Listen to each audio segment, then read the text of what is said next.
ನಾನು ಯಾವ ಸರ್ಕಾರದ ಪರ ಇಲ್ಲ, ಬಟ್ ಇವಾಗ ನಡೀತಾರೆ ಸರ್ಕಾರ ಇದೆಯಲ್ಲ, ಸನ್ಮಾನ್ಯ ಡಿ.ಕೆ. ಶಿವಕುಮಾರ್ ಮತ್ತೆ ಅವರ ಲೀಡರ್ಶಿಪ್ ಅಲ್ಲಿ ಬ್ಯಾಂಗ್ಳೂರು ತುಂಬಾ ಒಳ್ಳೆ ಕೆಲಸ ಆಗ್ತದೆ. ಜೊತೆಯಲ್ಲಿ ನಿನ್ನೆ ನಾನು ಹೆಲ್ತ್ ಮಿನಿಸ್ಟರ್ ಯು.ಟಿ. ಖಾದರ್ ಅವ್ರನ್ನ ಭೇಟಿ ಮಾಡಿದೆ ಸಂಜೆ ಒಂದು ಪ್ಯಾನೆಲ್ ಡಿಸ್ಕಷನ್ ಅಲ್ಲಿ. ಈ ಜಂಕ್ ಫುಡ್ ಮಾರ್ಕೆಟ್ ಕರ್ನಾಟಕದಲ್ಲಿ 20,000 ಕೋಟಿ, ಕರ್ನಾಟಕದಲ್ಲಿ 20,000 ಕೋಟಿ ಬಿಸ್ನೆಸ್. ಸರ್ಕಾರಕ್ಕೆ ಆದಾಯ ವರ್ಷಕ್ಕೆ GST ಇಂದ 1,000 ಕೋಟಿ. ಆ ಆದಾಯ ಹೋದ್ರೂ ಪರವಾಗಿಲ್ಲ ಅಂತೇಳಿ ನಮ್ಮ ಮಕ್ಕಳ ಆರೋಗ್ಯ ಇಂಪಾರ್ಟೆಂಟು, ನಮ್ಮ ರಾಜ್ಯದ ಆರೋಗ್ಯ ಇಂಪಾರ್ಟೆಂಟು, ನಮ್ಮ ರಾಜ್ಯದ ಅಭಿವೃದ್ಧಿ ಇಂಪಾರ್ಟೆಂಟ್ ಅಂತ ಹೇಳಿ ನಮ್ಮ ಆರೋಗ್ಯ ಸಚಿವರು ಕೆಲಸ ಮಾಡಿದ್ದಾರೆ. ಆ ಸನ್ಮಾನ್ಯ ಯು.ಟಿ. ಖಾದರ್ ಅವರು 80 ವರ್ಷ ಆಯ್ತು ನಮಗೆ ಇಂಡಿಪೆಂಡೆನ್ಸ್ ಬಂತು. ಇವತ್ತು ಇಂಡಿಯಾದಲ್ಲೇನೆ ಯಾವ ಹೆಲ್ತ್ ಮಿನಿಸ್ಟ್ರು ಇಂಥ ಕೆಲಸ ಮಾಡಿಲ್ಲ. ಎಲ್ಲ ಶಾಲೆಗಳು, ಎಲ್ಲ ಕಾಲೇಜ್ಗಳಲ್ಲಿ, ಶಾಲಾ ಸುತ್ತಮುತ್ತ ಮತ್ತೆ ಕಾಲೇಜ್ ಕ್ಯಾಂಪಸ್ ಅಲ್ಲಿ ಈ ಜಂಕ್ ಫುಡ್ ಬ್ಯಾನ್ ಮಾಡಬೇಕು ಅಂತ ಆದೇಶ ಮಾಡಿದ್ದಾರೆ ನೆನ್ನೆ. ಇವು ಜಂಕ್ ಫುಡ್ ಎಸ್ ಕೇಳ್ದೊಟ್ರು ಎಸ್ ಅನ್ನು ನೋಡಿ ಏತ್ ಯಾವ ಜಂಕ್ ಫುಡ್ ತಿಂತೀರಾ ಇಲ್ಲಿ? ಸಿ ಅಲ್ಲಿ ನೋಡಿ, ಅಲ್ಲಿ ನೋಡಿ, ಅಲ್ಲಿ ನೋಡಿ, ನೋಡಲ್ಲಿ ನೀವು ತಿಂದಿರೋದಕ್ಕೆ ಕೂತಿರೋದಲ್ಲ. ಸೊ ಬೇಸಿಕಲಿ ಎಲ್ಲ ಅನ್ಕೊಂಡಿರೋದು ಜಂಕ್ ಫುಡ್ ಬಂದ್ರೆ ಬರೀ ಫೈಲ್ಸು, ಫಿಶರು, ಫಿಶುಲ ಅಲ್ಲ.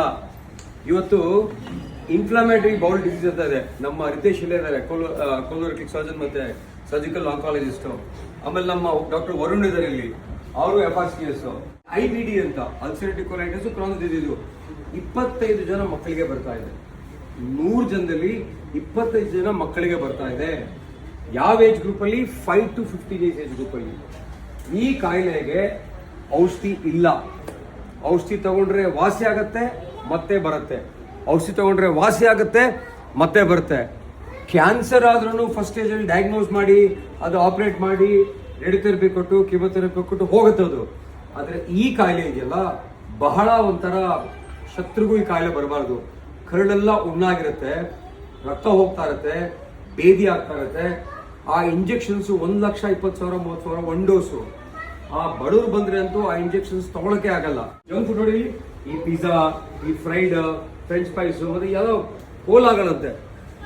ಮಕ್ಕಳು ಮಜ್ಜಿಗೆ ಕುಡಿಯೋ ಬದಲು, ಹಾಲು ಕುಡಿಯೋ ಬದಲು, ಎಳ್ನೀರು ಕುಡಿಯೋ ಬದಲು, ಫ್ರೂಟ್ ಜ್ಯೂಸ್ ಕುಡಿಯೋ ಬದಲು ಕಲರ್ ನೀರು ಕುಡಿದು ಅವರ ಗಟ್ ಇಂಟೆಸ್ಟೈನ್ ಎಲ್ಲ ಹಾಳಾಗಿ ಇಡೀ ಹಾಸ್ಪಿಟಲ್ಗಳೆಲ್ಲ ತುಂಬ್ತಾ ಇದೆ ಬೆಡ್ಸ್. ಇವತ್ತು ಮಕ್ಕಳೇ ಇರ್ತಾರೆ ಯಾವ ಹಾಸ್ಪಿಟಲ್ಗೆ ಹೋದ್ರು. ಸೊ ನಾನು ನಮ್ಮ ಆರೋಗ್ಯ ಸಚಿವರಿಗೆ ಧನ್ಯವಾದ ತಿಳಿಸುತ್ತಾ, ಇದೇ ರೀತಿ ಬರೀ ಕಾಲೇಜು ಮತ್ತೆ ಶಾಲೆಗಳಲ್ಲ, ಇಡೀ ಜಂಕ್ ಫುಡ್ ಅನ್ನ ಬ್ಯಾನ್ ಮಾಡೋ ಒಂದು ವ್ಯವಸ್ಥೆ ಸರ್ಕಾರ ಮಾಡಿದ್ರೆ ತುಂಬಾ ಒಳ್ಳೇದಾಗತ್ತೆ.